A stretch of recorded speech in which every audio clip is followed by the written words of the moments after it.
let's crunch the numbers. As we move into the final months of the year, with fall right around the corner, what are the experts saying about the current housing market?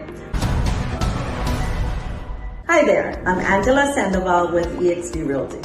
Well, all data is showing we're still in an inventory crunch, as it has been most of this year.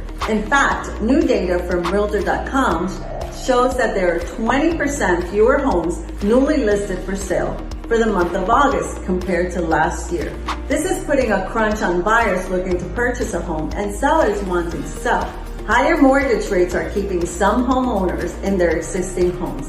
But with that said, data is also showing affordability driving buyers and sellers into other markets outside where they live. This means we're seeing more buyers and sellers moving into different regions of the country where it is more affordable. If you would like to know more about what is happening in your local area, feel free to connect with us so we can go over your local housing market data and help you strategize your next move. I'm Angela Sandoval with 𝐼𝐸 Realty. Give me a call. As always, we are here to serve you.